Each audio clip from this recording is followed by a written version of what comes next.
Olá pessoal, sejam bem-vindos a mais uma aula aqui no canal. Dessa vez nós vamos dar continuidade à nossa disciplina de Física 2 e hoje nós vamos ter a nossa segunda aula do tema 3, que é sobre movimentos oscilatórios.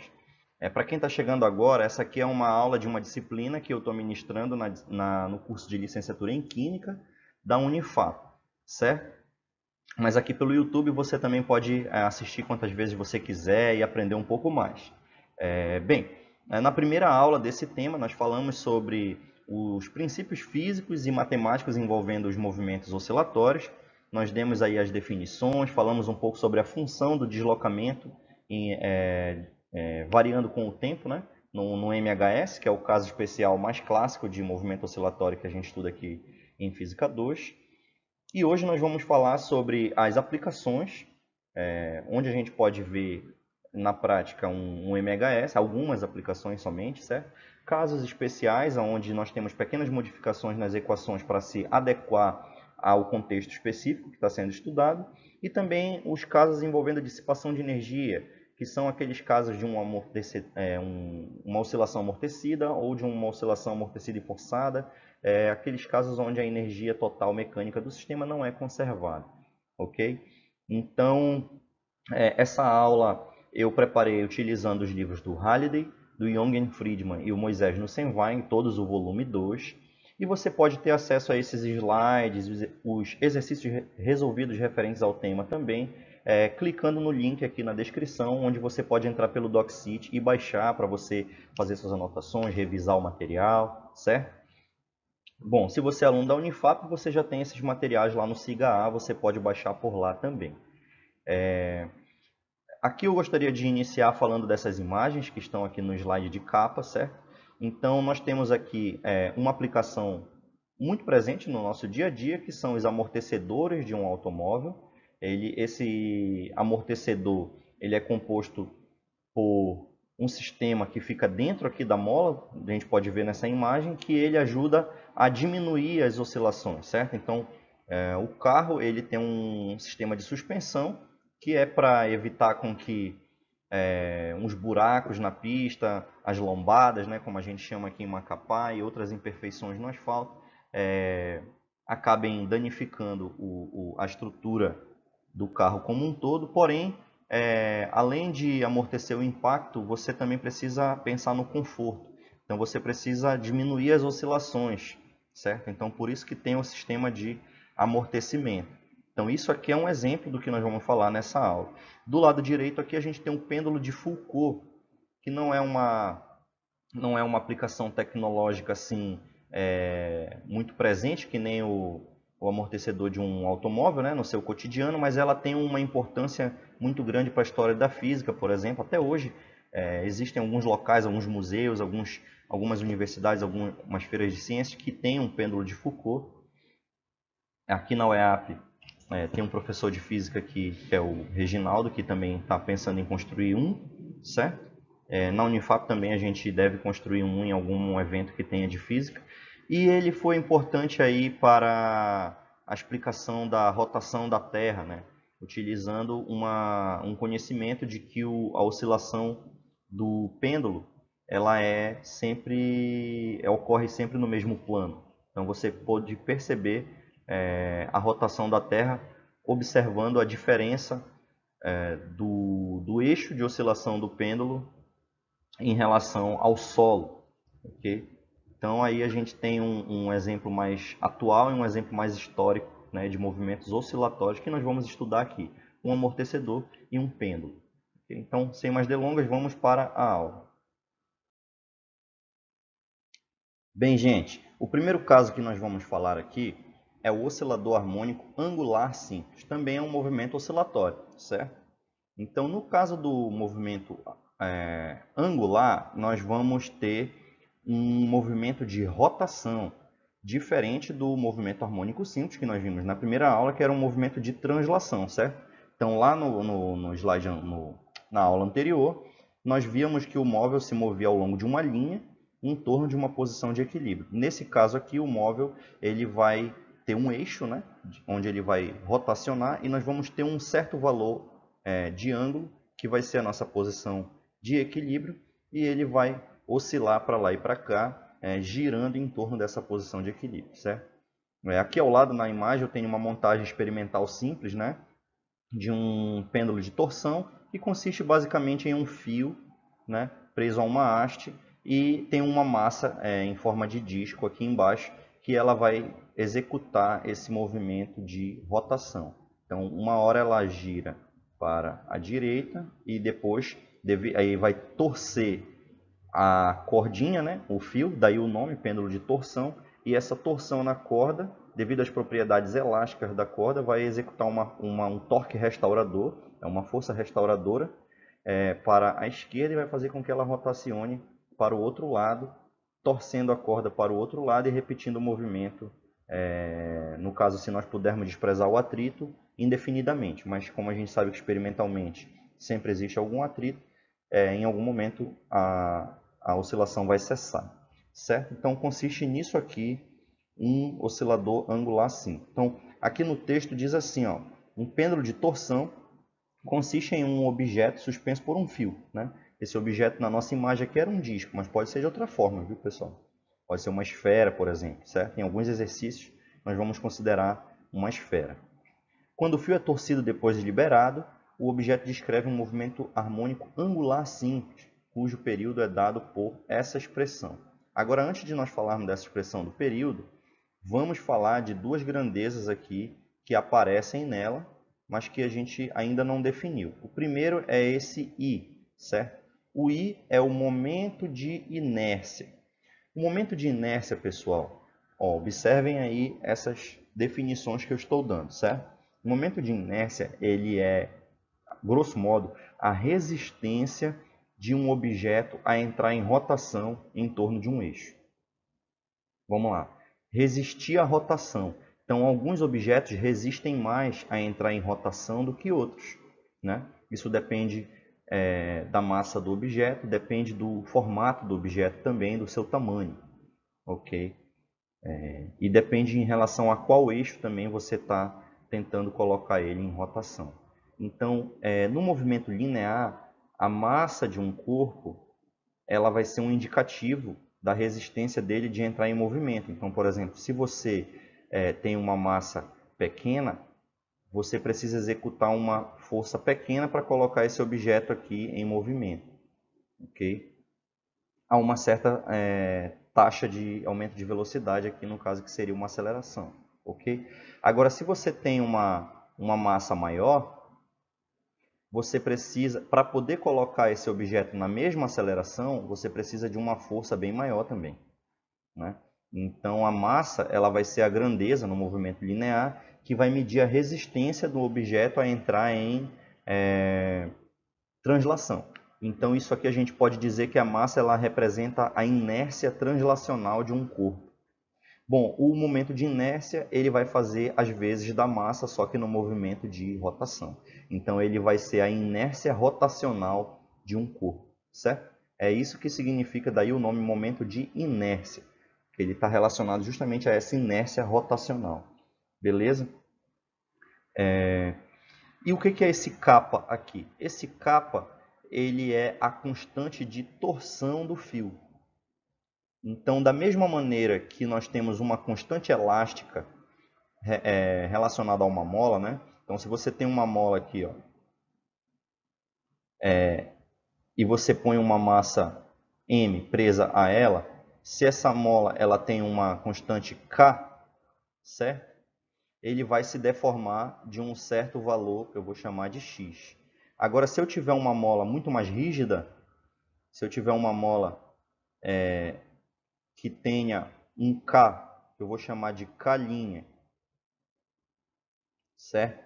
Sendo que esse K' ele é maior do que o K inicial, se eu colocar essa mesma massa, ele vai ter um deslocamento X' que vai ser menor do que o X, ou seja, eu vou deformar menos a mola.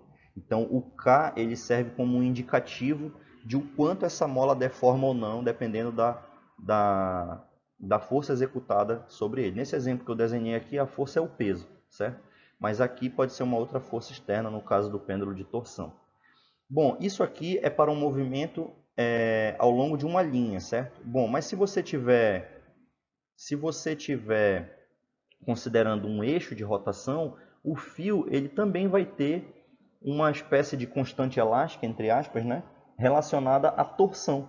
Essa constante elástica de torção é o kappa, que é chamada constante de torção do fio. Então, o kappa ele vai ser uma grandeza que está relacionado ao quanto esse fio ele é susceptível ou não a ser torcido, né? O maior valor de kappa significa que é um fio mais rígido, mais difícil de você torcer. E o menor valor de kappa é um fio facilmente capaz de ser torcido. Bom, então, definidas essas grandezas, como é que eu calculo agora o período de oscilação de um movimento, de um oscilador harmônico angular simples? Agora sim, eu vou falar dessa expressão aqui. Então, o período ele é 2π vezes 2π sobre a frequência. Vocês lembram dessa expressão? Que a frequência é 2π sobre t? Pois é, nesse caso aqui, a frequência ela vai ser dada, a frequência angular, certo? Isso eu vou já detalhar aqui, mas só para adiantar, ela vai ser dado, no caso do oscilador angular, pela raiz de kappa sobre i. E como o período ele é 2π sobre a frequência, então o período de oscilação no movimento angular é 2π raiz de i sobre kappa. Ok? Então, mais uma informação aí para vocês adicionarem. Nós temos exercícios sobre isso na lista. Bem, então agora nós vamos explorar um pouco mais a física do oscilador harmônico angular simples, ok? Bem, no caso que nós estudamos anteriormente, na primeira aula, certo? Nós falamos sobre a lei de Hooke. Então eu vou só escrever ela aqui para a gente relembrar. Então a lei de Hooke ela diz o seguinte, ó, que a força ela é dada por menos kx, estão lembrados?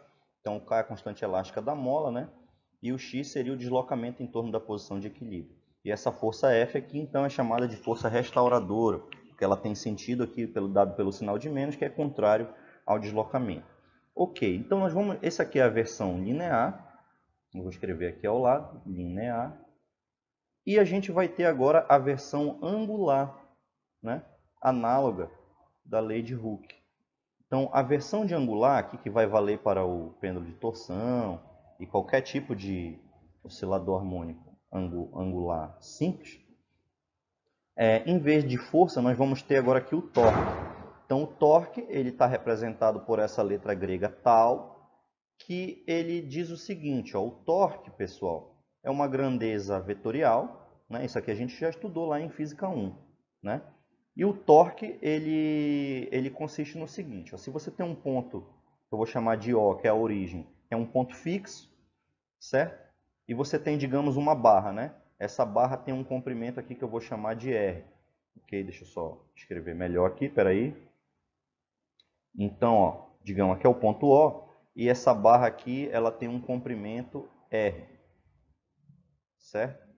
E aqui nessa extremidade livre, nós vamos aplicar uma força, digamos, uma força F, certo?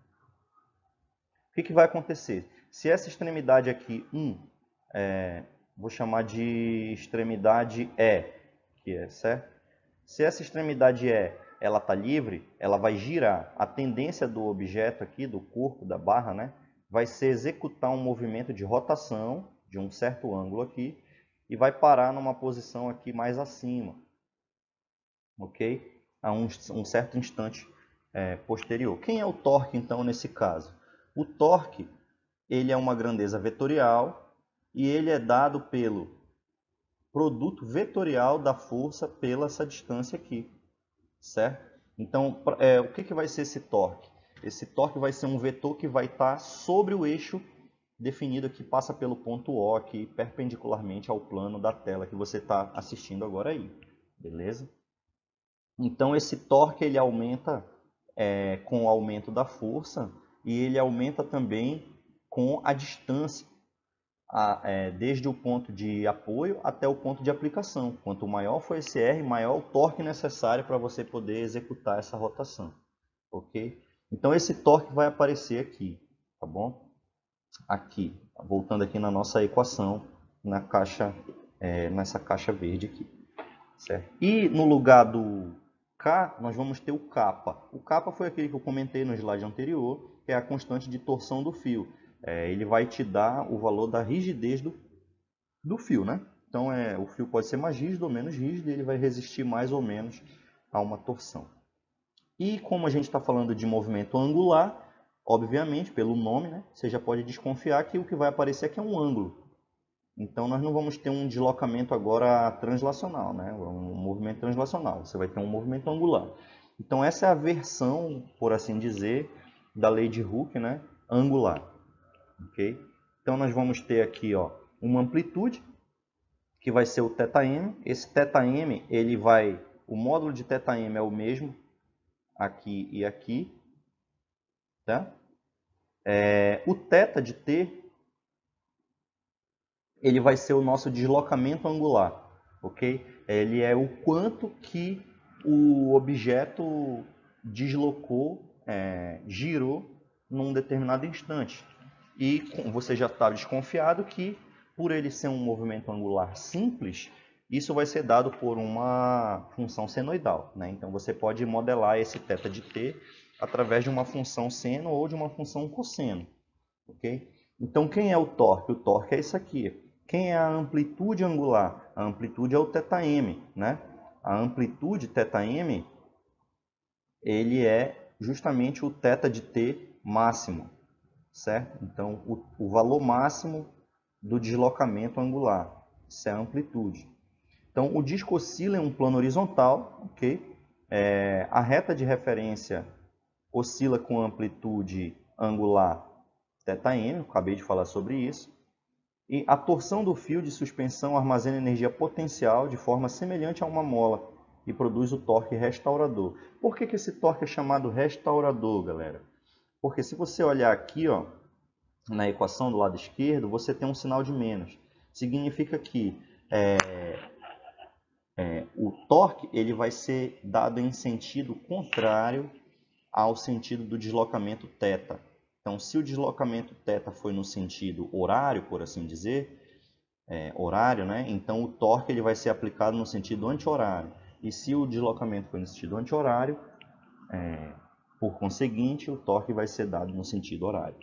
Certo? Então ele sempre tende a trazer o disco ou o objeto de volta para a posição de equilíbrio. E nós vamos também ter aqui uma física em torno de energia, referente a energias também aqui. Então, nas extremidades, a energia potencial é máxima, certo? E a energia cinética é mínima. A energia cinética é mínima nas extremidades, ok? Já no ponto central aqui, né? Quando o objeto passar por aqui, ele vai estar em cima da posição de equilíbrio. Então você vai dizer que a energia potencial vai ser mínima. Em contrapartida, a energia cinética vai ser máxima, ou seja, ele vai passar com uma maior velocidade aqui na parte central. E ele vai desacelerar até parar na extremidade e depois ele inverte o movimento e se move de novo para a outra extremidade e assim por diante. Beleza? Entendido aqui o movimento harmônico angular simples. Ok, galera, agora eu queria mostrar para vocês aqui algumas aplicações muito bacanas do oscilador harmônico angular. O oscilador harmônico angular, ele é muito presente no nosso cotidiano. Porém, observe agora que eu não escrevi angular simples, né? Eu escrevi só angular. Isso porque eu não queria cometer o seguinte erro conceitual. No oscilador harmônico angular simples, não existe nenhuma força externa que está causando as oscilações. A força vem de dentro do próprio sistema físico, no caso seria aquela torção do fio, como a gente viu no exemplo anterior. Mas aqui nessas aplicações que eu vou mostrar, todas elas necessitam de um motor para que o objeto continue oscilando. Então, tecnicamente, seria um oscilador harmônico angular, sim, porém forçado, e já não simples, né? Mas como o meu objetivo é mostrar apenas o movimento em si, como ele varia o ângulo em função do tempo, então ele vai caber muito bem aqui. Bom, eu vou começar falando primeiro das outras aplicações que está aqui no lado, né?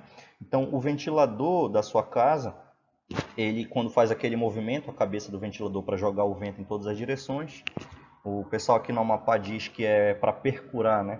Quando coloca ele para percurar, você tem aí um movimento angular, certo? Ele tem uma certa amplitude angular que ele varia para a esquerda e depois para a direita, ou tecnicamente para o sentido horário e depois sentido anti-horário. A mesma coisa é o limpador de para-brisas de um carro, não é isso? Ele também faz esse mesmo movimento. E também a máquina de lavar. A maioria das máquinas de lavar ela não gira de 2π, ou seja, ela não gira 360 graus só numa direção. Seria um liquidificador, né?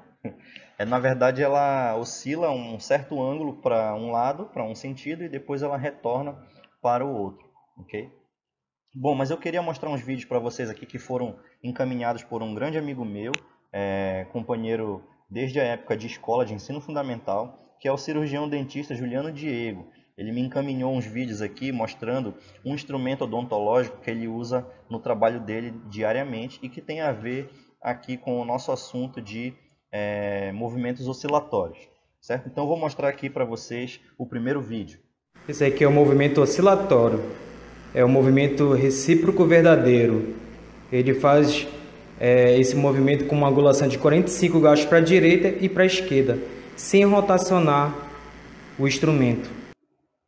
Observe então que nesse primeiro exemplo, que é o movimento recíproco verdadeiro, nós temos aqui 45 graus para o sentido anti-horário, né? Esse vai ser o nosso θm, que é a nossa amplitude do movimento, e nós teremos de novo depois 45 graus para o outro lado. Então, realmente esse aqui é um exemplo que coincide muito bem com o caso que a gente viu anteriormente do pêndulo de torção, né? Onde nós temos aqui uma amplitude do movimento.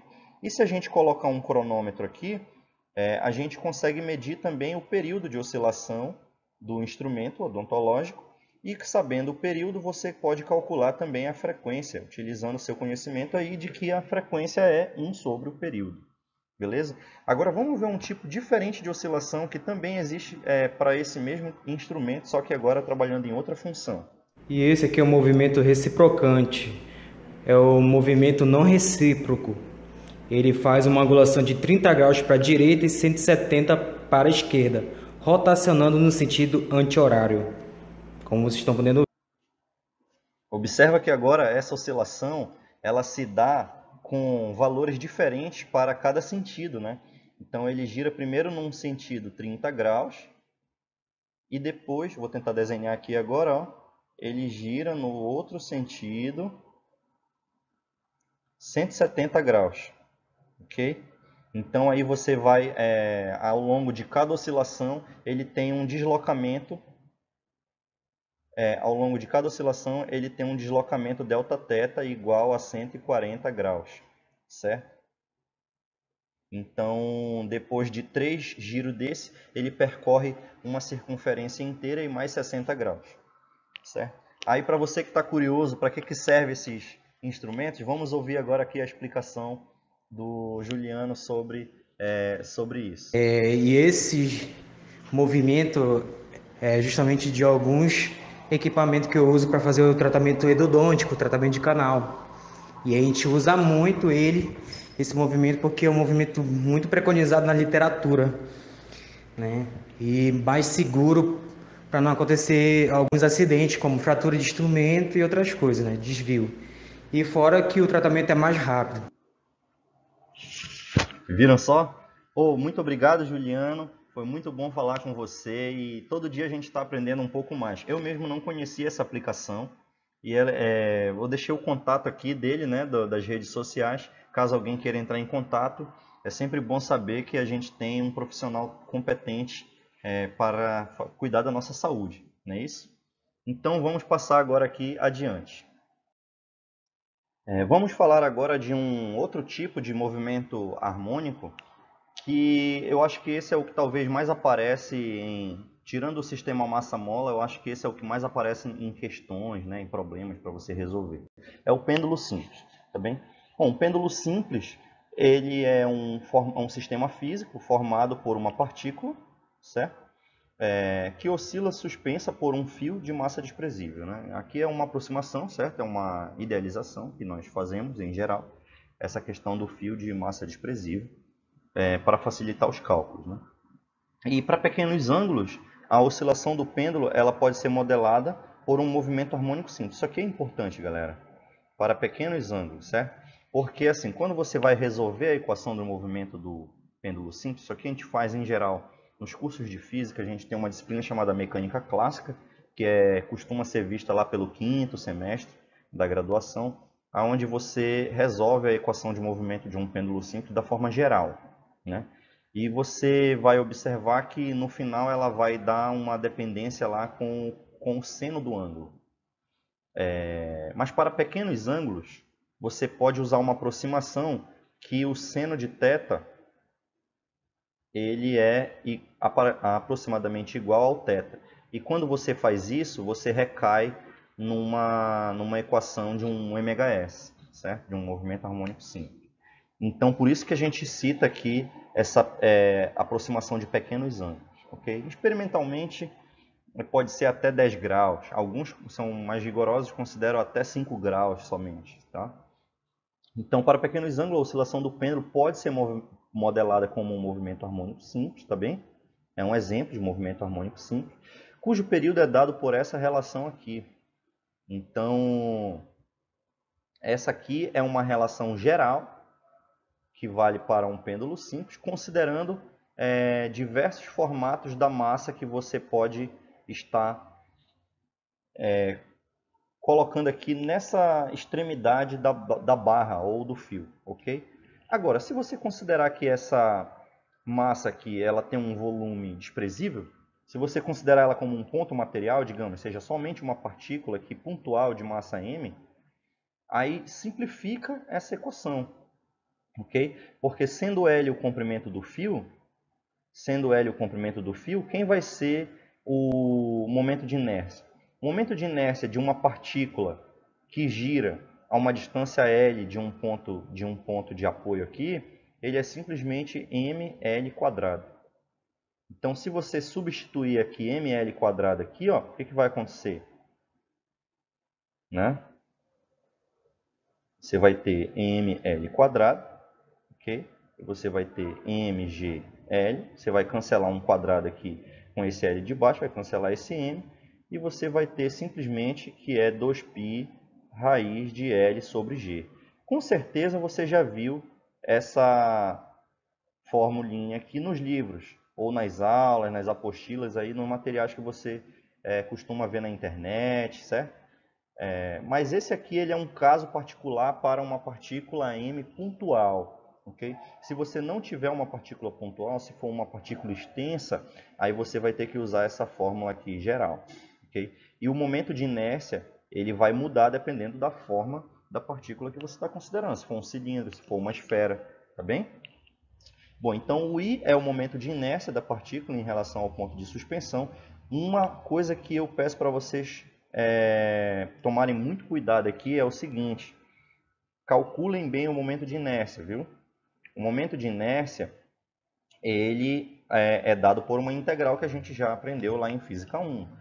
E ele vai variar dependendo do formato do corpo que você está considerando. Eu ainda não vou me demorar muito falando sobre ele aqui, mas na próxima aula, que vai ser a aula de resolução de exercícios, eu vou mostrar vários exemplos de um momento de inércia de uma barra, um momento de inércia de um disco, de uma esfera, ok? Dependendo de algum eixo de rotação que esteja sendo considerado.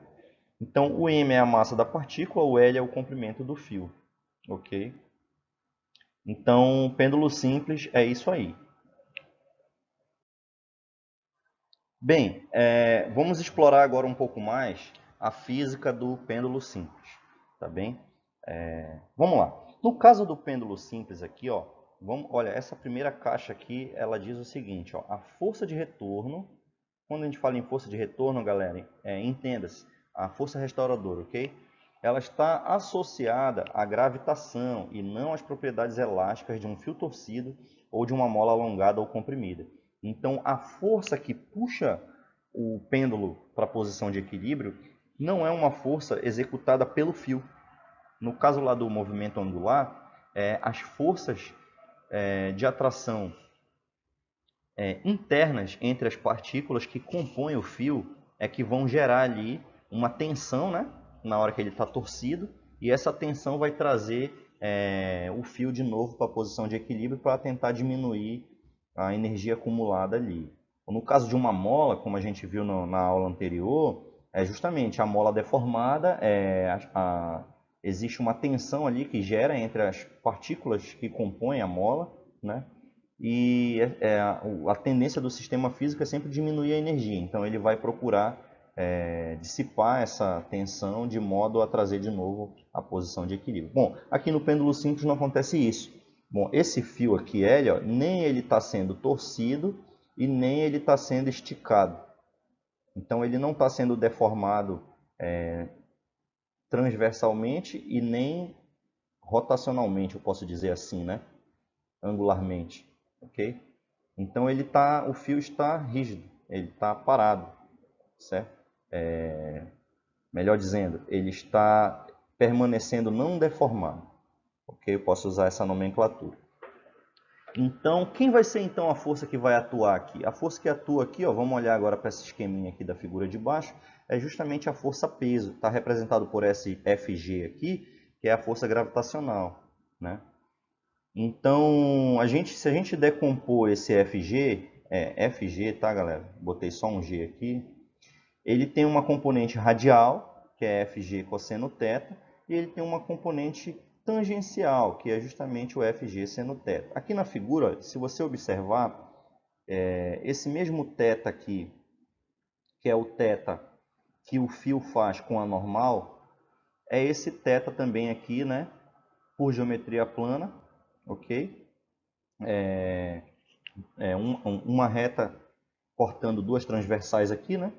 A gente tem, por construção, tem essa vertical aqui, que é paralela a essa, e nós vamos ter aqui o fio, essa reta que contém o fio, ela está transversa a essas duas paralelas. Então, você tem esse ângulo aqui correspondente, que vai ser o mesmo θ aqui, esse θ aqui que está marcado, ok? Então, vamos lá. Já que esse aqui vai ser o θ, você pode construir aqui um triângulo retângulo, certo? Você pode construir um triângulo retângulo aqui. E aí você decompõe essa força, então, FG em duas componentes. A primeira componente que eu vou marcar aqui, ó, é a componente transversal, melhor dizendo, é a componente radial. Essa componente radial, FG cosseno θ, ela vai tensionar a corda, ela mantém a corda esticada. E o módulo dela vai equilibrar essa tensão no fio T aqui, que a gente está vendo aqui desenhado na figura.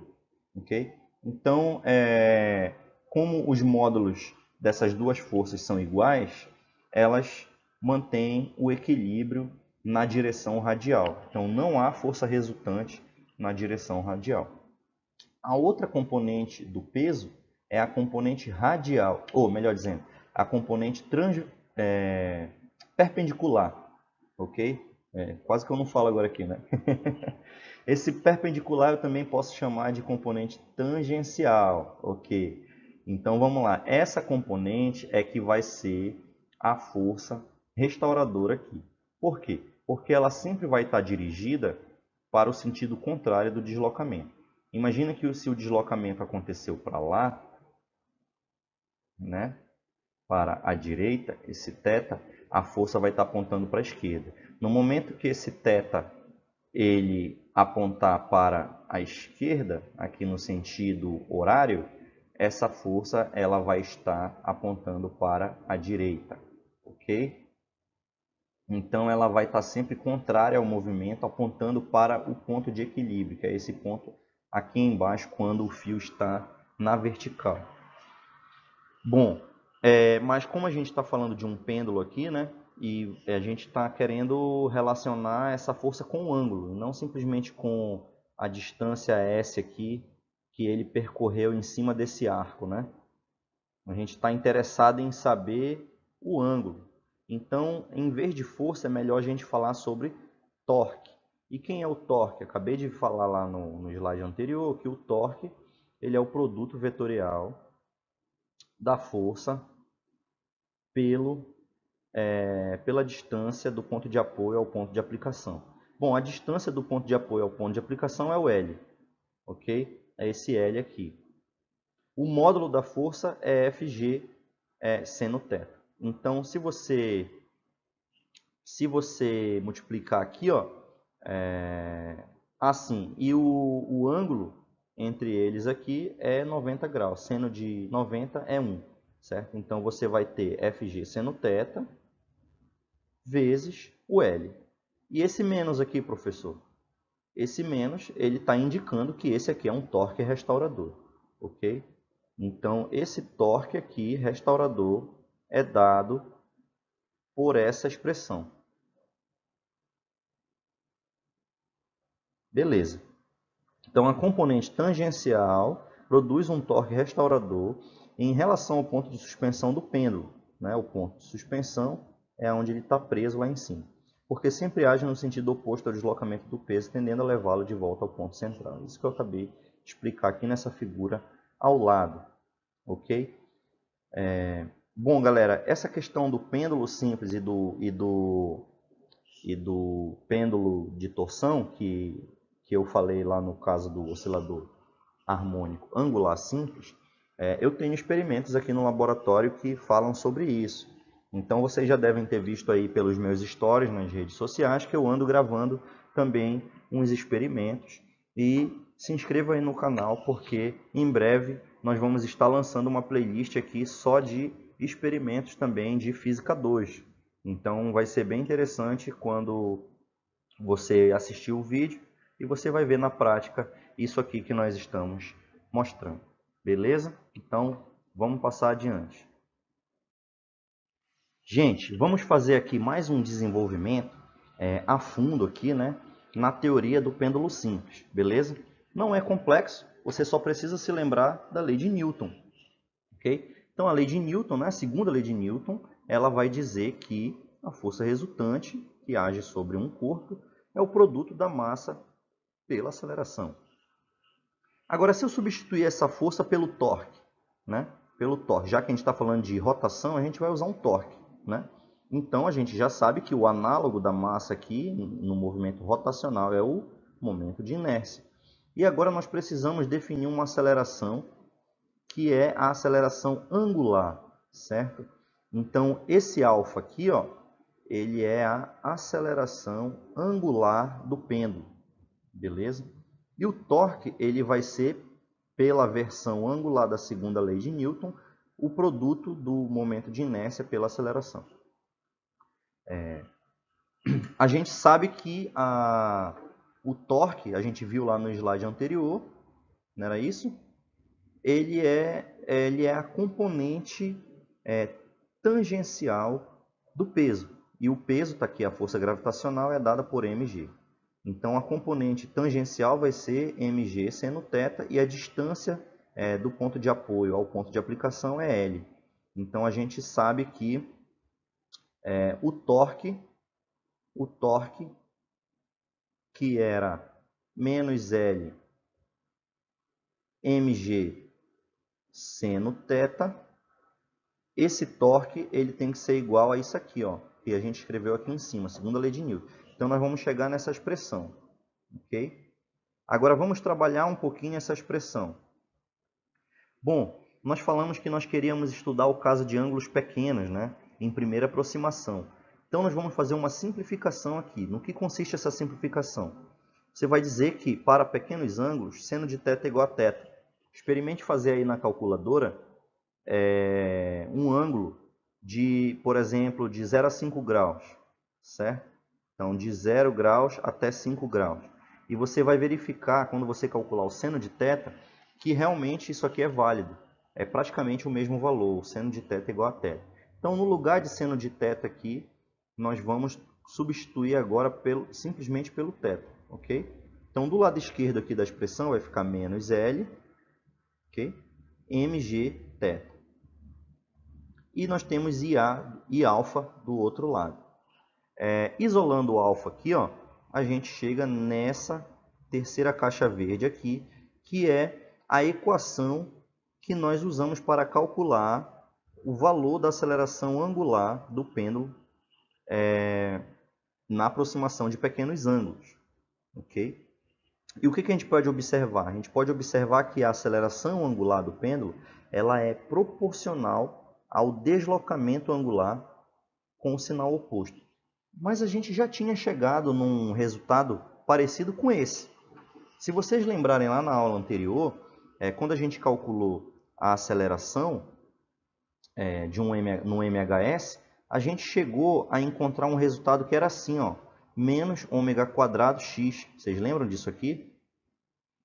Então, se a gente pegar o caso angular, a gente vai ter que o alfa, vou escrever de outra cor aqui, né? Esse alfa que nós encontramos, ele é menos ômega quadrado θ. Então, se você fizer uma comparação dessas duas equações, você vai verificar que isso aqui, ó, que multiplica o θ, é justamente o ômega quadrado. Ah, então quem é o ômega? Basta você tirar a raiz disso aqui. Então, esse ômega vai ser a frequência angular no pêndulo simples. Então, a frequência angular no pêndulo simples ela é dada simplesmente por mgl sobre I. Ok? Se você tiver uma partícula pontual, no caso de uma partícula pontual, você vai usar o I igual a m vezes L quadrado e você vai chegar aqui, o ômega, ele vai ser igual a raiz de L sobre G, ok? Bom, é isso. Desculpa, de G sobre L. Ah, coloquei ao contrário aqui. Vamos lá. G sobre L. Beleza, tá bom? Essa é a frequência angular. Gente, a gente já viu lá também no começo que o ômega ele é 2π sobre t, ok? Então, invertendo aqui o ômega e o t, você vai ter que o t ele é 2π sobre ômega. Então, como o ômega é dado por essa expressão aqui em cima, quem vai ser o período? O período é esse aqui que está nessa caixa laranja aqui à direita, que é 2π raiz de I sobre mgl. Ou, simplesmente, 2π raiz de L sobre G para o caso de uma partícula pontual. Ok? Quando o I ele é igual a ml quadrado, certo? Se a partícula for pontual. Beleza, gente. Então, se eu perguntar para vocês sobre aceleração angular, sobre frequência angular e período no pêndulo simples, vocês já estão craques aí, vão saber responder e tirar de letra qualquer questão. Uma variante do pêndulo, também muito importante nas aplicações, é o pêndulo físico. Bom, a diferença do pêndulo físico para o pêndulo simples é que lá no pêndulo simples a gente considerava que a haste, né, ou o fio, ele tinha massa e tamanho, dimensões desprezíveis. Aqui no pêndulo físico a situação ela é um pouco mais próxima da realidade. Você não tem um fio de comprimento e massa desprezível. Comprimento não, de diâmetro e massa desprezível. Você vai ter um objeto material com uma certa distribuição de massa ao longo das suas dimensões, né? Comprimento, largura e espessura. Bom, então o pêndulo físico ele tem uma distribuição de massa, certo? Que é um pouco mais complicada. Em geral, a gente escreve essa distribuição em termos de uma densidade ρ, que ela pode ser pelo volume ou ela pode ser por uma linha, né? Se você considerar uma densidade linear, eu vou chamar de L, você vai pegar a massa dividido pelo comprimento da barra, ok? Se isso aqui for linear, ok? E aí, para poder você saber calcular o momento de inércia, por exemplo, você vai precisar fazer uma integral considerando essa distribuição de massa. Para pequenos ângulos, A oscilação do pêndulo físico pode ser modelada também por um movimento harmônico simples. É a mesma aproximação que eu comentei no caso anterior. Só que o período agora ele vai mudar um pouco a expressão. Vocês lembram que lá no caso anterior do pêndulo simples aparecia aqui embaixo um L, né? E agora aparece um H. O que é esse H? Esse H ele não é mais o comprimento do corpo como um todo, certo? Antes o comprimento do corpo aqui era L, ok? Então, anteriormente, nós tínhamos uma situação onde nós íamos considerar o L total do corpo. Agora, nós vamos considerar só o H, onde o H ele é a distância entre o ponto de suspensão e o centro de massa do pêndulo, ok? O centro de massa, galera, é um ponto do corpo aonde você pode supor que ele é uma média ponderada de toda a massa do corpo em relação aos comprimentos, né? Então, para você calcular, digamos, nesse caso aqui seria o eixo Y, né? Vamos dizer aqui que eu estou elaborando aqui um sistema de coordenadas onde eu tenho X e Y. Como esse corpo está na vertical aqui, a coordenada que vai importar para a gente é o Y, certo? Então, você vai precisar fazer uma média ponderada do Y de cada ponto aqui do corpo, ponderado pela massa, ok? E a média ponderada disso vai te dar o Y do centro de massa. Então, você primeiro tem que calcular aqui o Y do centro de massa, para poder você saber exatamente quanto vale o H, ok? Basicamente, a diferença aqui na fórmula é essa, beleza? O pêndulo físico ele tem uma importante aplicação, por exemplo, na determinação da aceleração da gravidade local em diferentes pontos da Terra. A Terra ela não é uma esfera homogênea, né, com uma distribuição de massa constante. Na verdade, a massa da Terra ela varia muito a sua distribuição, melhor dizendo, de ponto a ponto da superfície, porque você tem pontos da superfície da Terra que são compostos em sua maior parte por materiais densos, outros pontos já são compostos por materiais menos densos, né? Então você vai ter massa mais concentrada num ponto do que no outro, isso vai interferir na aceleração da gravidade. Então, como você pode usar um pêndulo físico para determinar a aceleração da gravidade local? Bom, o comprimento L de um pêndulo físico, a sua massa e, consequentemente, a partir dessas medidas, o momento de inércia, são grandezas que você pode facilmente calcular em laboratório. Então, basta você medir o período, utilizando um cronômetro adequado, e você pode determinar o G. Você resolve essa equação aqui para isolar o G, e com a medida do período você consegue determinar a aceleração da gravidade local em qualquer ponto da Terra. Eu fiz um trabalho sobre isso aqui em Macapá e em breve eu vou estar colocando um vídeo também aqui no YouTube onde vocês vão poder ver esse resultado, beleza? Aqui é mais uma imagem para a gente ilustrar um pouco melhor o que estava sendo discutido agora há pouco, né? Ali nós tínhamos uma foto de um pêndulo que é usado em laboratório e aqui nós temos um esquema, um desenho, onde as distâncias estão melhor ilustradas. Então, mais uma vez, nós vamos ter aqui uma força gravitacional, né? O peso do corpo sendo aplicado para baixo sempre, e ele é aplicado exatamente sobre o centro de massa do corpo. Então, é essa que é a sacada aqui de trabalhar com o centro de massa, né? Porque quando você for fazer o seu diagrama de forças, onde é que você vai posicionar a força-peso? Você vai posicionar a base do vetor justamente sobre o centro de massa. E mais uma vez nós vamos ter aqui uma componente radial e uma componente tangencial, que vai ser essa componente aqui, vai ser a componente que vai aparecer lá no torque restaurador, ok? A distância H é a distância entre o ponto de apoio e o ponto de aplicação da força, É ele que vai ser o nosso braço de alavanca nesse caso aqui, né? Então, o braço de alavanca da componente restauradora FG seno θ da força gravitacional é H, e não é o comprimento L do fio, ok? Então, não é o comprimento L do fio, e sim o H.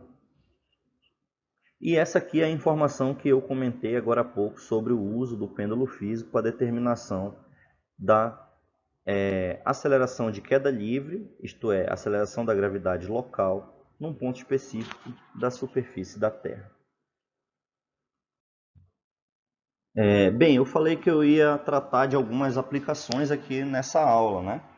Então eu vou dar um exemplo aqui de uma aplicação na química. Na verdade, duas aplicações. Essa que está mostrada aqui e a que está mostrada no slide posterior. Bem, trata-se de um exemplo que é um exercício tirado do livro do Moisés, volume 2, quarta edição, onde ele vai falar sobre um densímetro. Um densímetro é um instrumento que vocês devem conhecer, já fizeram química geral, já fizeram química inorgânica, provavelmente, né? Estão aí no terceiro semestre. E é um instrumento de laboratório usado em química, muito comum. Principalmente, existe uma variação do densímetro que é chamado de alcoômetro, né? É o alcoômetro, vou escrever aqui. Ele é um densímetro que ele é calibrado para medir o teor alcoólico de uma mistura de álcool e água, né? E ele vai te dar essa leitura em grau GL. E esse grau GL aqui, ele é aquele que vai determinar se o álcool está a 70% ou não, né? Agora, na época da pandemia, a gente vê muita notícia que você tem que usar o álcool 70, porque o álcool 70 ele tem a taxa, né, maior de eficácia contra os vírus, certo? E também, de forma geral, na asepsia dos objetos na sua casa e até mesmo nas mãos quando você usa o álcool gel. Então, como é que você mede na sua casa, se você tiver um densímetro, você mede o álcool que você comprou aí comercial para ver se ele está no grau correto, né? Que as empresas estão dizendo lá no rótulo do produto. Então, aqui mesmo no Amapá, nós estivemos numa fabricação agora durante os meses de abril até setembro de álcool gel nas instituições públicas de ensino, como por exemplo aqui a Universidade Estadual, a Universidade Federal também participaram. Eu estive presente com um grupo de professores técnicos e alunos. Então é uma aplicação aí bem prática, certo? Uma aplicação mais laboratorial. Vamos ver aqui do que se trata esse exemplo. Então, um densímetro flutuando em equilíbrio na água tem um volume V0 submerso. Então, observa que o decímetro ele é um equipamento de vidro, correto? E ele tem uma forma aproximadamente igual a essa da figura aqui, um bulbo. Ele tem um bulbo com um certo peso aqui que funciona como lastro, ok? Ele tem a função de deixar ele na vertical.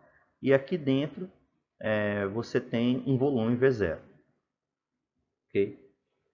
A área de seção transversal da porção cilíndrica é A, que é essa área bem aqui, está indicada. E aí o que acontece? Esse densímetro está flutuando.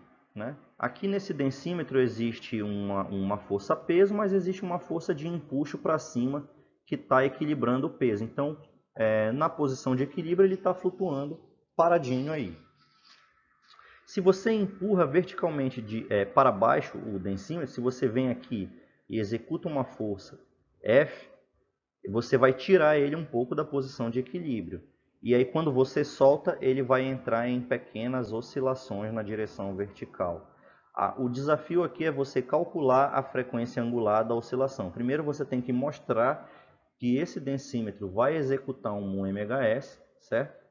Ele vai entrar numa oscilação e ele vai ter uma certa frequência angular que vai depender, essa frequência angular ela vai ser um ômega que vai depender justamente do V0 e do A, e é isso que você tem que calcular nesse exemplo, ok? Eu resolvi esse exemplo, ele está no material que está aí no link da descrição, junto com outros exercícios resolvidos também, de movimento harmônico simples, você pode baixar. E a próxima aula que eu vou gravar depois dessa aqui vai ser a aula de resolução de exercícios, onde esse aqui vai ser um dos que estão presentes também. Beleza? A outra aplicação na química, aqui que eu vou citar, dessa vez não é uma aplicação laboratorial, mas é uma aplicação teórica, vamos dizer assim, né? Vamos tratar de uma molécula diatômica. Uma molécula diatômica, nesse caso aqui é o HCl, é uma molécula formada por dois átomos, né? Então, um átomo é o hidrogênio, que ele está ligado aqui a um átomo de cloro, que é bem maior, certo? Então, o átomo de cloro está aqui ligado ao oxigênio e isso é um cloreto de hidrogênio, né? Quando diluído em água, você tem aí o ácido clorídrico, ok? Então, essa molécula de hidrogênio é uma molécula iônica, ok? Que podemos considerar como resultante da interação entre os íons H+, e Cl-, né? Que é o íon cloreto aqui, com uma energia potencial de interação dada por U de R, se U representa uma energia potencial, e a expressão do U, dependendo do R, lembra o que é esse R? Eu vou colocar em outra cor aqui. Esse R é essa distância, certo? Que vai de uma... Ou se você afastar os átomos, você varia esse R. Na verdade, a minha figura aqui, deixa eu corrigir, esse R ele é a distância entre os centros dos átomos. Então, eu vou só desenhar melhor aqui. Tá? Melhor dizendo, esse R ele seria aqui, ó. Ele seria a distância entre os centros, né, dos dois átomos.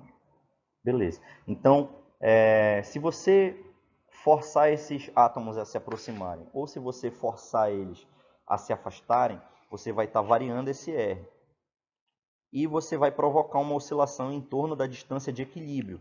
A distância de equilíbrio é a distância de ligação. Ok?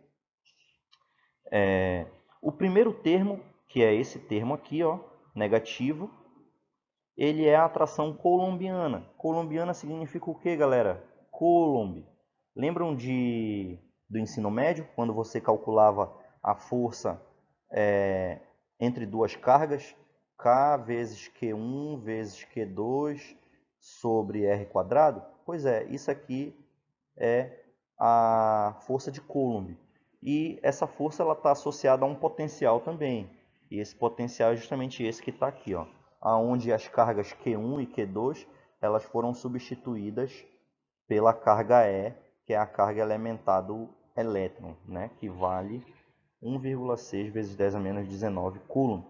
E o K é a constante de Coulomb, que vale 9 vezes 10 a nona Newton metro quadrado por Coulomb quadrado.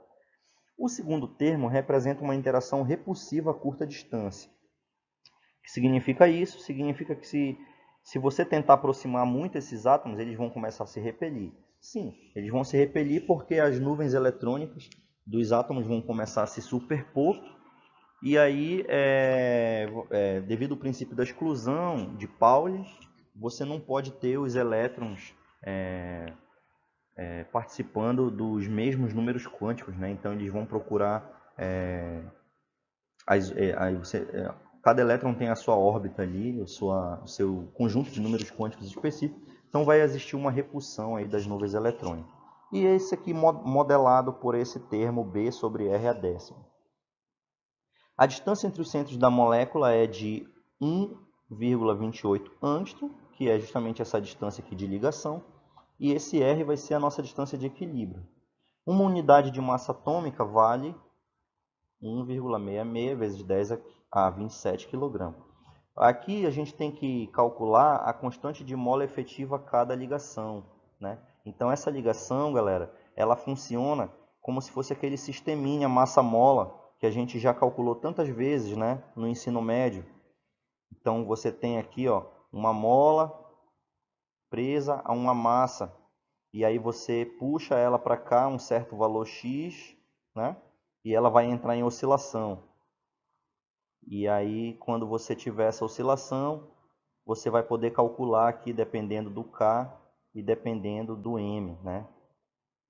É exatamente a mesma coisa que a gente vai ter aqui só que em vez de uma massa, a gente pode considerar que aqui tem um átomo e aqui tem um outro átomo, e essa mola vai ser a nossa ligação química, beleza? E aí calcule a frequência, que aqui no Moisés ele chama de Ni, né, que é essa letra grega que parece um V, e ele não chama de F, da molécula clássica. Clássica porque a gente não está considerando os efeitos quânticos, né? Beleza? Então essa questão também eu resolvi, está aí no material que vocês podem baixar em PDF, pelo DocCity, na descrição do vídeo. E nós vamos tratar dela também no próximo vídeo de resolução de exercícios. Beleza? Então aí para vocês verem que tem tudo a ver essa questão de movimentos harmônicos com a química. Quando eu estava começando a discussão sobre os movimentos periódicos, eu falei que o movimento circular ele é periódico, mas ele não é exatamente um movimento oscilatório, não é verdade? É isso mesmo. Ele é um movimento constante, né? Um movimento que acontece com uma velocidade constante, onde a trajetória é um círculo. Ele é periódico porque, ao longo de um ciclo, o móvel descreve uma trajetória e retorna ao ponto inicial. Então, o movimento ele se repete ao longo do tempo. Existe um período associado ao movimento circular uniforme. Mas ele em si não é um movimento oscilatório. Porém, existe um movimento oscilatório associado a todo movimento circular. E esse movimento oscilatório associado a um MCU é um MHS que acontece num eixo que passa pelo centro do círculo. Nesse caso aqui, a gente vai escolher nessa representação o eixo X, certo? Na horizontal. Mas você pode escolher qualquer eixo para você estudar essa relação do MHS e do MCU. Então, a relação é a seguinte, ó. O movimento harmônico simples, ele corresponde a uma projeção do movimento circular uniforme no diâmetro de um círculo. Imagina que você tivesse aqui uma lâmpada, né, que eu vou representar aqui por um símbolo assim, ó, ok? E aí você ilumina essa lâmpada e aqui no eixo X você tem um anteparo, ok? Então o que você vai enxergar aqui? Então aqui você vai enxergar a sombra dessa partícula que está aqui no ponto P, à medida em que ela descreve o movimento circular uniforme, ok? Claro, isso se a luz estivesse paralela aqui em toda essa extensão aqui onde o círculo está inserido, beleza? Tá, ok. Mas esses detalhes a gente vai desconsiderar agora no momento. Então, quando essa partícula aqui que está no ponto P, ela descreve uma circunferência, digamos que ela andou daqui até um instante aqui, ok? Então, o que eu vou observar é que a projeção da partícula, ela se moveu daqui até aqui. Então, essa projeção, isto é, a sombra da partícula, ela vai executar um movimento em uma linha, que é justamente o eixo X aqui, ok? Então, à medida em que o movimento circular uniforme acontece, existe também um movimento harmônico simples que acontece aqui no eixo X. Por que eu sei que ele é harmônico?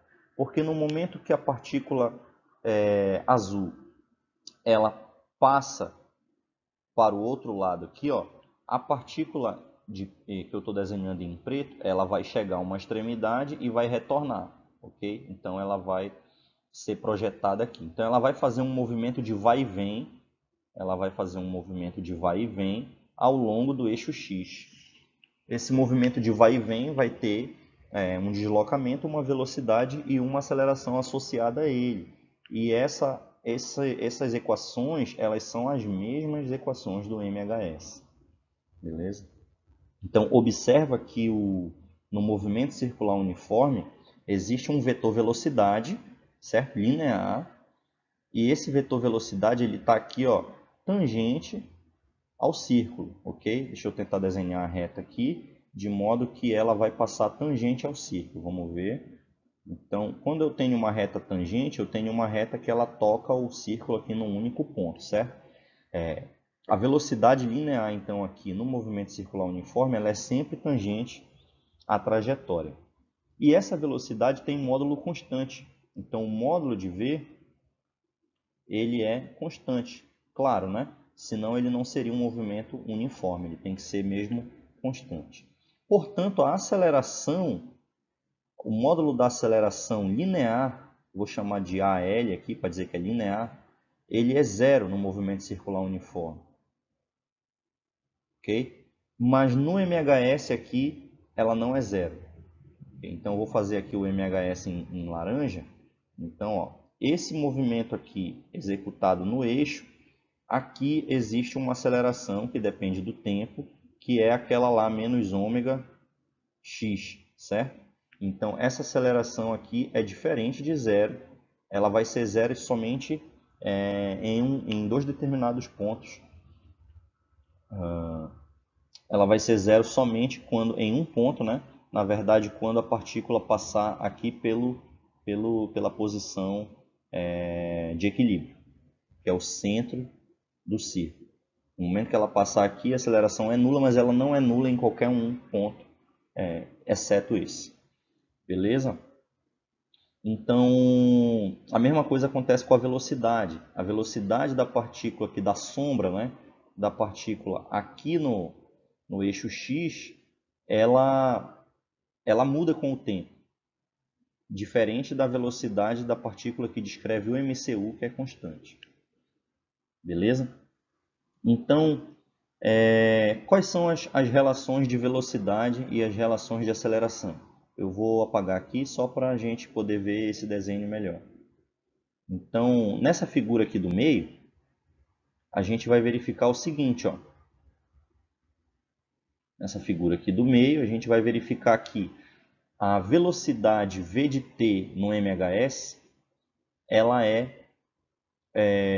corresponde a essa projeção, né, da velocidade v linear da partícula que descreve o MCU. Da mesma maneira, aqui na figura da direita, a gente tem uma projeção no eixo x da partícula que executa o MCU. Se você observar aqui nesse gráfico, esse aqui vale um ângulo, eu vou chamar de θ, aqui também é o mesmo θ, beleza? Então, você pode dizer que esse A de T aqui do MHS, ele tem uma relação que é o A linear, né? Vezes, o A centrípeta, né? Aceleração centrípeta, vezes o cosseno de θ, ok? Por que eu estou chamando de aceleração centrípeta aqui? Eu não falei que a velocidade é constante, então como é que eu posso ter aceleração? A aceleração não é a derivada da velocidade, então se a velocidade é constante, a derivada dá zero, né? Não, mas observe que eu estou falando de uma componente da aceleração que aponta para o centro da trajetória. Então, esse móvel ele não tem aceleração linear, mas ele tem aceleração centrípeta. A aceleração centrípeta ela muda apenas o módulo da velocidade. Então, a velocidade está aqui, ó, na trajetória, apontando para cá. Em um outro ponto da trajetória, ela vai estar apontando numa direção diferente, ok? Aqui é o V, aqui é o V. Mas o módulo vai permanecer o mesmo. Então, é isso que a aceleração centrípeta ela vai fazer. Ela vai mudar apenas o módulo da velocidade, ok? Então, essas são as relações entre o movimento circular uniforme e o movimento harmônico simples. Beleza, vamos passar adiante. Vamos falar agora de um caso que ele é um pouco mais complexo, mas não muito também, tá?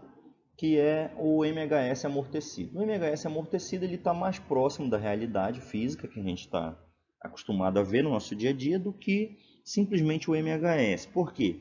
Porque é muito difícil você conseguir encontrar na natureza uma situação idealizada, né? Que você não tenha, por exemplo, atrito. Isso você consegue em laboratório, dentro de certa porcentagem, né, de confiabilidade.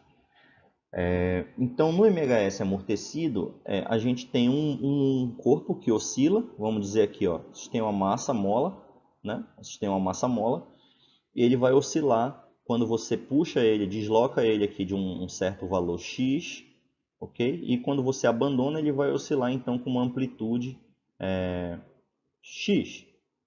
Okay? Essa é a amplitude inicial do movimento. Só que essa massa ela está presa por uma barra, uma placa, a um líquido. E esse líquido ele tem uma constante B que está relacionada à viscosidade do fluido, que vai fazer com que haja uma força de resistência aqui, né? Então o que eu observo é que essa amplitude de oscilação ela vai cada vez diminuindo. Ela vai cada vez mais diminuindo, diminuindo, diminuindo, até que o móvel simplesmente para de oscilar e retorna à posição de equilíbrio. Okay? Então, essa diminuição na amplitude do movimento com o passar do tempo é o que a gente chama de amortecimento. Então, a energia mecânica de um oscilador real diminui durante as oscilações, porque forças externas, como a força de arrasto, por exemplo, que é exercida por um fluido, né?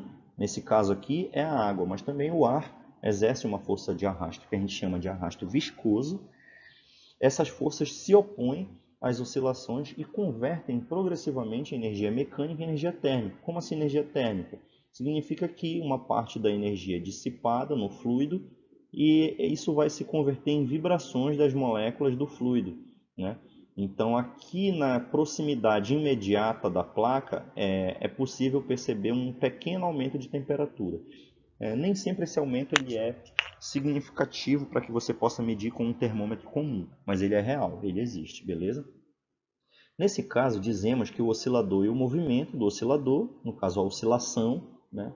O oscilador e a oscilação são amortecidos. Então, uma oscilação amortecida é uma oscilação onde existe a presença de um atrito, que pode ser o arrasto viscoso, por exemplo. E um oscilador amortecido é aquele que executa uma oscilação amortecida, beleza? Supondo uma força de amortecimento que seja dada por uma constante vezes a velocidade, então esse tipo de força é muito comum, que é um tipo de força de arrasto que ela depende da primeira potência da velocidade. Existe um outro tipo de modelo que também é muito comum, aonde a força de amortecimento ela depende do quadrado da velocidade, mas esse a gente não vai tratar aqui. Ele é muito fácil de você encontrar na internet em aulas de mecânica clássica, por exemplo, né? Mas aqui para o nosso conteúdo de Física 2 a gente vai ficar só com esse da primeira potência de V. E esse modelo ele descreve bem muitas situações físicas reais, beleza? Considerando essa força aqui, onde esse B ele é uma constante de amortecimento, e sabendo que o Fm, que é o que? A força de mola, né? Ela é menos kx, pela segunda lei de Newton a gente tem o seguinte, ó, a gente tem que a força resultante sobre o sistema ela é massa vezes a aceleração. Porém, agora a gente não tem só a força da mola, né? Então aqui associada à mola a gente tem uma força menos kx, mas a gente tem uma outra força aqui que está associada ao atrito viscoso, que é menos bv. Então a força resultante vai ser a soma dessas duas forças. Então você tem aqui, ó, essa força somada com essa. Lembrando, quando eu falo somada, eu falo de soma algébrica, né? Então a gente tem que levar em consideração esses sinais de menos aqui também. Isso tem que ser igual à força resultante MA. Tá bom, mas quem é a aceleração? Física 1 a gente viu que... e quem é a velocidade também, né? Então a gente viu que a velocidade ela é a derivada do deslocamento x em relação ao tempo. E a gente viu que a aceleração ela é a derivada da velocidade em relação ao tempo. Mas como a velocidade já é a derivada de x, a gente pode escrever isso assim também, a derivada segunda de x em relação ao tempo, né? Então, substituindo essa aceleração e essa velocidade aqui nessa expressão, a gente chega nessa expressão da direita, que está aqui na caixa laranja, né? E eu já passei também todas as forças para o mesmo lado para ficar com o mesmo sinal, beleza? Então a gente chega nessa expressão aqui, ó. Essa aqui é a chamada equação de movimento, certo? Ela é aquela equação que você precisa resolver para você poder encontrar a função do deslocamento no movimento harmônico simples amortecido. Essa função de deslocamento ela vai ser dada em função do tempo, ok? Ela vai ser uma função x de t. Bem, a resolução da equação que a gente viu no slide anterior, ela é um pouco extensa e eu deixei ela nas listas de exercício. Mas futuramente eu vou colocar aqui também um vídeo onde eu mostro no quadro como se faz essa resolução. Ok? Mas a equação você pode verificar, ela é uma equação diferencial, linear. Por que linear? Porque nós não temos termos quadráticos, né? Ela é uma equação diferencial linear, homogênea, porque ela está igualada a zero, né? Todos os termos que contêm as diferenciais, a soma deles está igualada a zero. Eu estou dando uma definição simples, tá, gente? E de segunda ordem. Porque a derivada de grau maior que está presente lá é a derivada segunda, né? Que no caso a aceleração é a derivada segunda do x. Então, isso aqui, em qualquer livro de equações diferenciais, às vezes até mesmo nos livros de cálculo, você encontra como resolver esse tipo de equação diferencial, né? Se você quiser entrar nos detalhes, saber um pouco mais, você procura aí os livros do Stuart, do Thomas. Tem um livro também que é muito bom, que é o livro do Boyce, né? O Boyce de Prima, que é um livro de equações diferenciais. Mas eu vou dar uma dica aqui, que é o seguinte, ó. Quando você tem uma equação aonde a solução é uma função que reproduz derivadas da própria função, você pode supor que a solução ela tem uma forma exponencial, né? Então você supõe uma exponencial e você insere na equação e você vai resolver. Beleza? Então tá. Pulando então essa parte da resolução, que a gente vai ver vai ver separadamente, ok? Eu chego na resolução. Resolvendo aquela equação anterior, a gente chega nessa função aqui, ó, x de t. Essa aqui é a solução daquela equação, beleza? E essa função aqui ela vai me descrever a dinâmica do movimento. Ela vai me descrever como que varia a posição do oscilador em cada instante. Então, observa que antes a gente tinha, no caso simples, né, sem amortecimento, a gente tinha que o x de t ele era simplesmente o xm vezes o cosseno de ômega t mais φ. Agora vai aparecer um novo termo aqui, ó. Vai aparecer um termo exponencial no meio, né? Esse termo exponencial ele vai ser o responsável pela queda na amplitude da oscilação. Observa que ela é uma exponencial negativa. Então, já que ele tem um sinal de menos aqui, significa que é uma função decrescente, beleza? Então, é esse termo que vai ser responsável pelo decaimento da energia e também da amplitude do amortecimento. Se você considerar o caso onde não há atrito viscoso, ou seja, onde o B é igual a zero, você vai substituir o valor de B aqui, ó. Isso aqui vai dar zero no expoente. E você vai ter E elevado a zero. Mas você sabe que E elevado a zero é igual a 1. E aí você recai no caso anterior, que não tinha atrito viscoso. Beleza? Então, a gente mostra aí que essa equação realmente ela é coerente. Ok? Bom, agora a frequência angular ela também mudou. Antes você tinha lá no MHS, né? Você tinha que o ômega ele era dado por raiz de K sobre M. Agora, o ômega linha, que vai ser a frequência angular amortecida, ela vai ser dada por essa expressão que está aqui nessa caixa do meio laranja aqui, ó. Ômega linha ele é igual a raiz. Aí dentro da raiz agora você vai ter uma subtração de frações, ó. K sobre M menos B quadrado sobre 4M quadrado. Ok? Mais uma vez, se você considerar que o B é zero, ou seja, que não há atrito viscoso, o que vai acontecer aqui? Ó? Isso aqui vai dar zero, né? 0 dividido por qualquer coisa vai ser zero, então você vai matar esse termo e você vai chegar só na raiz de K sobre M, que era o caso anterior. Então também faz sentido essa frequência angular aqui. Ok? E como é que fica a energia? A energia ela vai ficar assim, ó, é meio de kx quadrado, né? Kxm quadrado, esse xm aqui é a amplitude do movimento, vezes o E elevado a menos bt sobre m. Então, esse termo aqui, ele é o termo responsável pela dissipação, ok?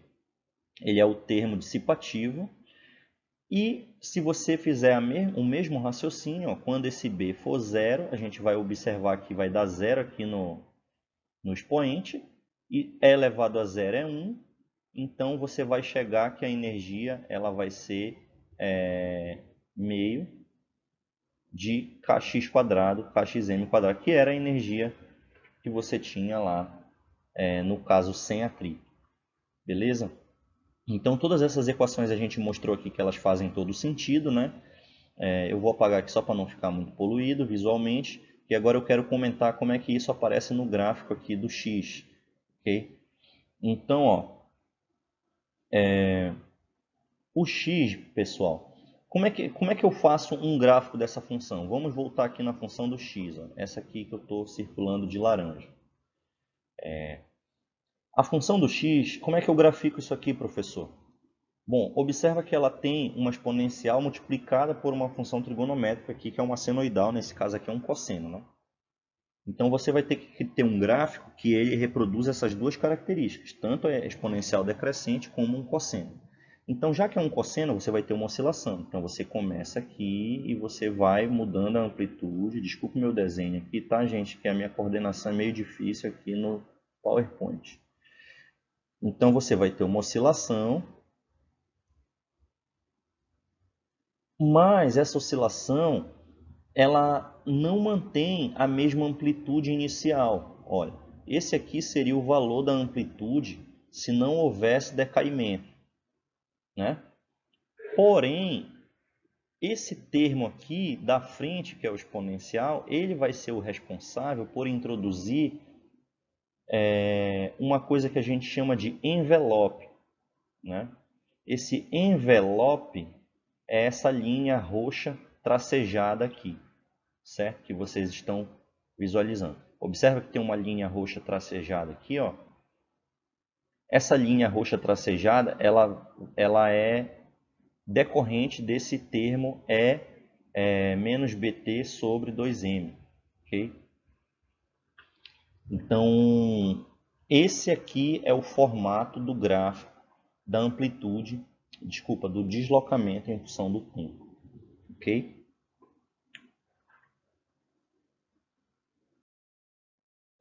Bem, eu acabei passando aqui o slide, mas eu esqueci de falar ainda agora. O caso anterior que a gente viu, né, é o que acontece, por exemplo, no amortecedor de um carro, né? Se você passa por um buraco, as molas do carro, da suspensão, elas vão oscilar, vão fazer com que o carro oscile, para prevenir que o impacto danifique a estrutura do carro. Porém, seria muito desconfortável se você andasse com um carro que ficasse o tempo todo oscilando, né? Pulando, e você ia ter uma sensação de desconforto ao dirigir ou se você estiver sendo o passageiro. Então, para isso existe um amortecedor, ele introduz um amortecimento que é dado por aquela constante B, né? E ele faz com que a amplitude da oscilação diminua, só que de maneira rápida, sem oscilar tanto, para que você volte a ficar estável, né? Então isso garante o seu conforto enquanto está andando no carro, beleza? Então é aí que a gente vê a aplicação das oscilações amortecidas. E no caso das oscilações forçadas, digamos que você está observando um pai com uma criança no parque da sua praça aí, de perto da sua casa, brincando no balanço. Então você observa que a criança ela está oscilando no balanço, é uma espécie de pêndulo, né? A criança é como se fosse ali um corpo extenso, né? Que está na extremidade de um pêndulo que é dado aí pelas duas correntes do balanço. Beleza. Só que Se você só der um impulso inicial e deixar o pêndulo oscilar sozinho, isso vai ser uma oscilação amortecida, porque o atrito das correntes do balanço com o apoio e o atrito gerado pela resistência do ar, esses dois atritos juntos, eles vão fazer com que a amplitude do movimento vá diminuindo até que ele pare. Porém, se a cada ciclo o pai da menina ele empurra ela no balanço, ele mantém a oscilação acontecendo. Enquanto ele estiver lá empurrando, a oscilação vai continuar acontecendo. Isso se chama uma oscilação forçada.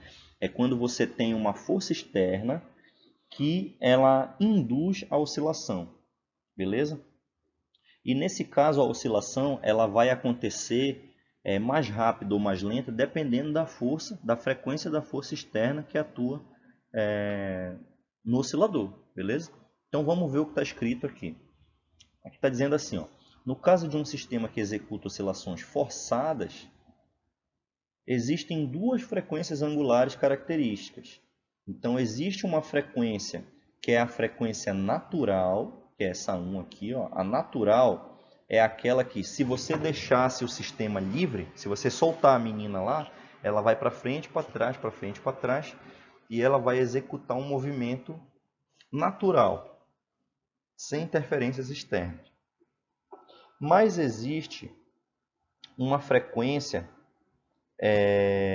angular ômega-f. Essa frequência angular ômega-f é a frequência da força externa, ou seja, em um dado período, essa força ela atua e ela produz as oscilações forçadas.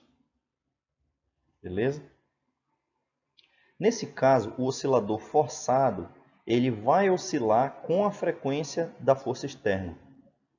Okay? Então, a frequência que vai entrar agora aqui na equação do movimento aqui, desculpa, da função do deslocamento em função do tempo, vai ser o ômega-f.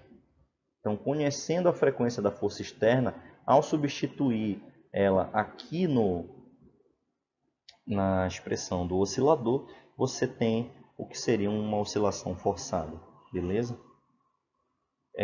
Tem uns casos especiais quando essa frequência externa ela é igual à frequência angular.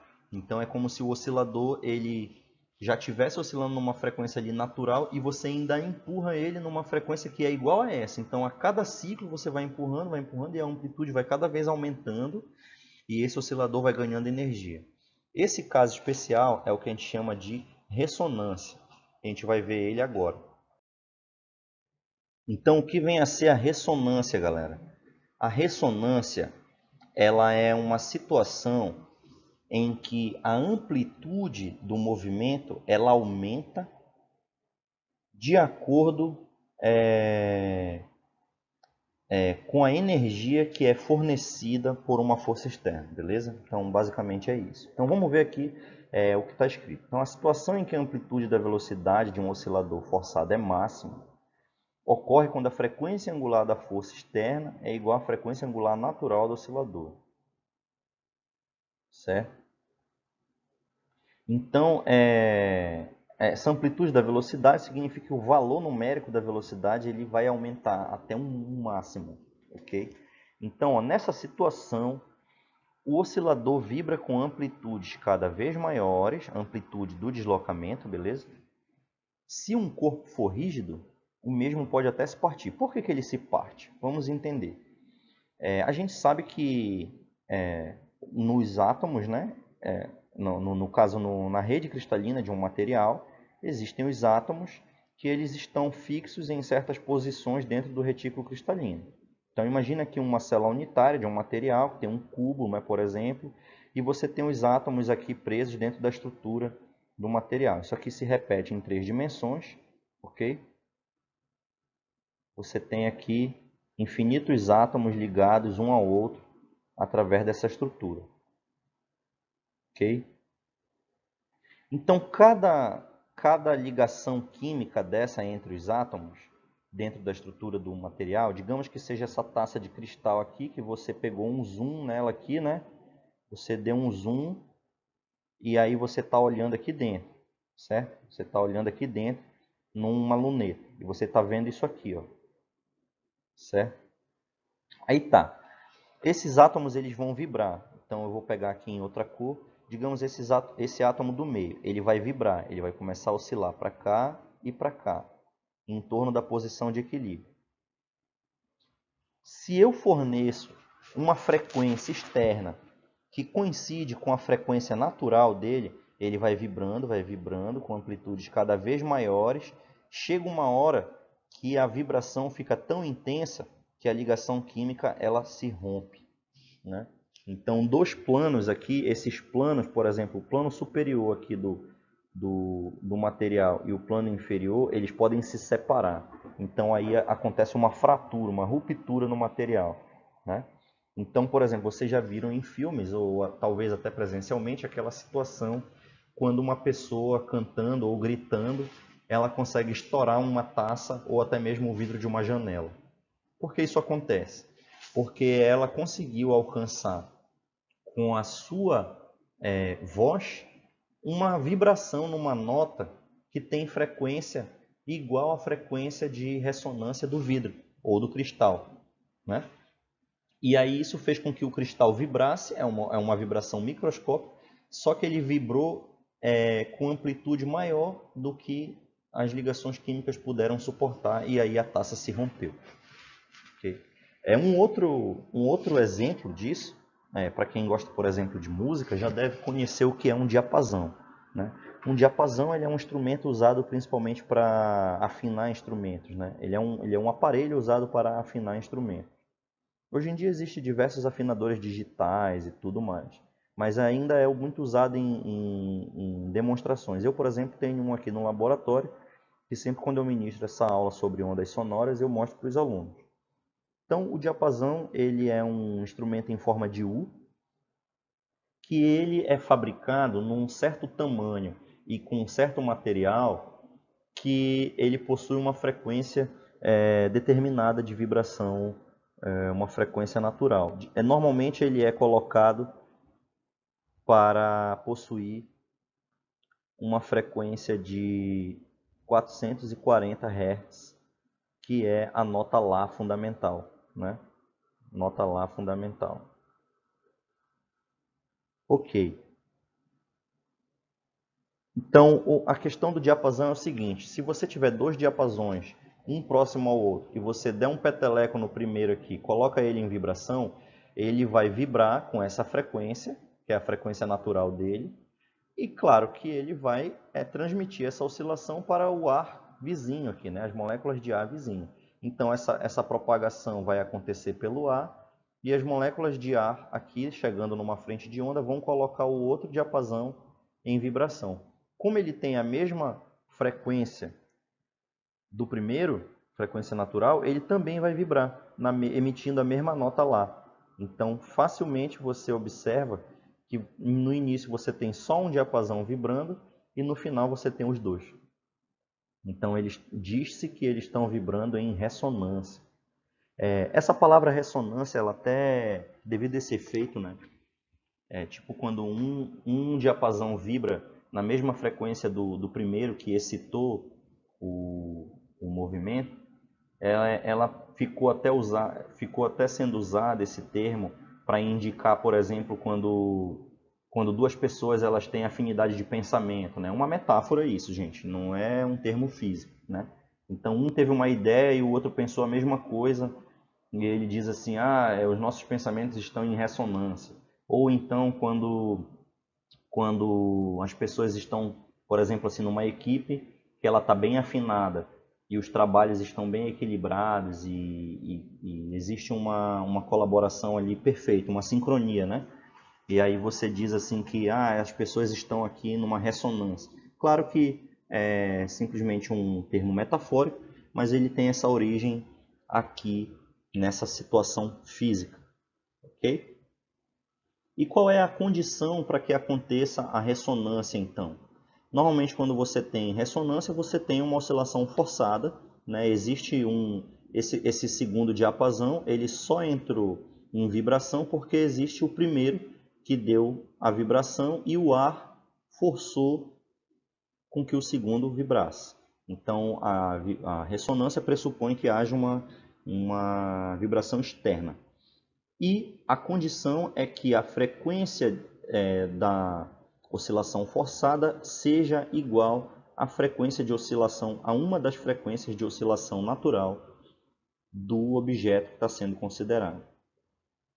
Ok, galera? Então agora é só aguardar a nossa aula de exercícios. Gostaram da aula? Comenta aí embaixo. Dê o like no vídeo se você não deu no início. Inscreva-se no canal para você ficar acompanhando as outras aulas que serão postadas. E não esqueça de compartilhar esse conteúdo para a gente espalhar mais conhecimento aqui no YouTube. Ok? Então obrigado e até a próxima.